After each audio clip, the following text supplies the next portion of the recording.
Hello, everybody, and welcome to Forever Sports. The Junior Boks have done it. They have gone bok to bok as well. Defending champions from last year do it again in Georgia with a 16 points to 5 win over France, despite, I think it was 3 tries in the end being disallowed.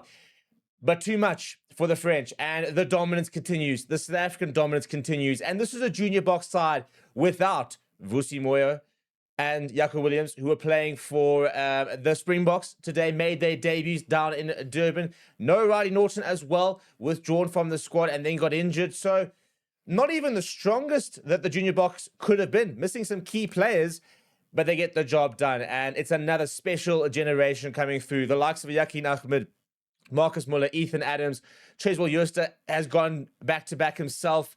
But what a revelation that this team has been. They've been brilliant all tournament, and they've gotten the job done. Before we get into it, please do smash a like on the video. Please do subscribe to the channel as well. I'll tell you what, I mean, a game that was on a knife edge, really, just 3 points in the first half, or 6 points actually, sorry. It was Junior Boks getting 3 points just before half time, and really could have gone either way.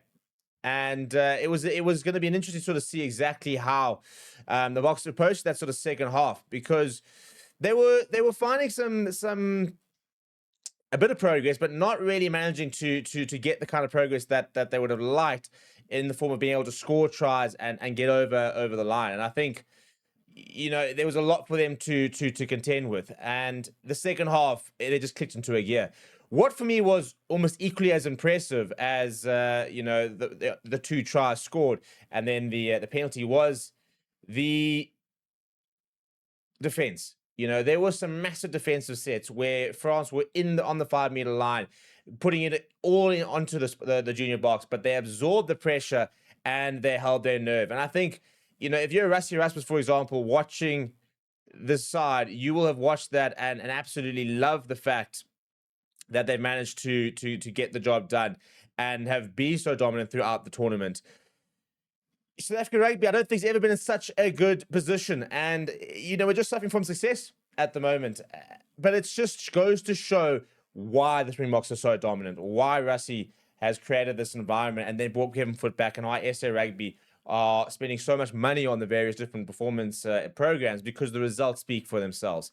And, you know, it's just been a really, really impressive few years where the SA women's side, for example, has progressed tremendously. There's SA U20 side, which has underperformed periodically over the last 10 years. Well, all of a sudden, they've gone back-to-back, and they just blatantly look like the best junior side in the world.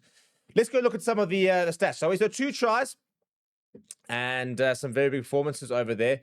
I think that for me, the big thing over there is Khoza with 16 tackles. I mean, huge shift over there. It was a game where there were opportunities from both sides. Possession very even.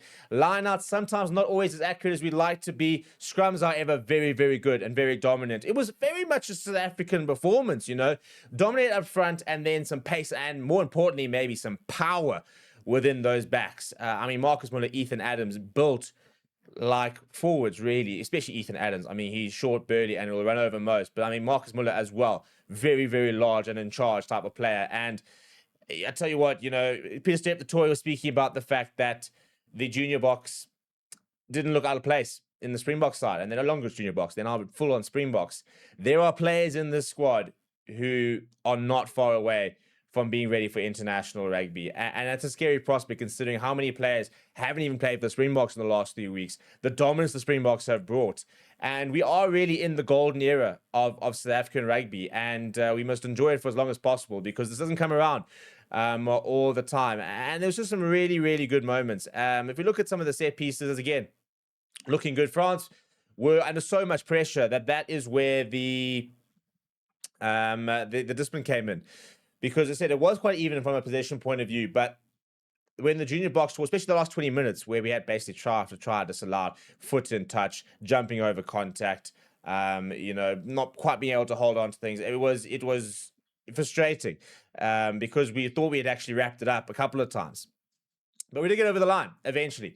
And that is the main thing. So we'll lift the trophy for a second time, as you're watching the celebration. So many emotions out there.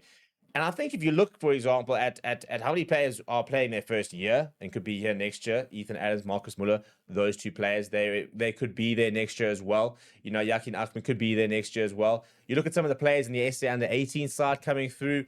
It's difficult to just see when, you know, the dominance might stop, and it will stop eventually. You know, we can only go for so long, but there's just such a ridiculous amount of talent in the country at the moment, and the structures and alignment are doing so well. Varsity Cup will catch all the players, for example, that get fallen from the wayside. But Zondile Stick has spoken about the fact that the new generation of players are a different level from a mentality point of view. And this is also why we are winning games, because we're not taking a traditional under 20 side. We're taking a side of players who are almost ready for the highest level.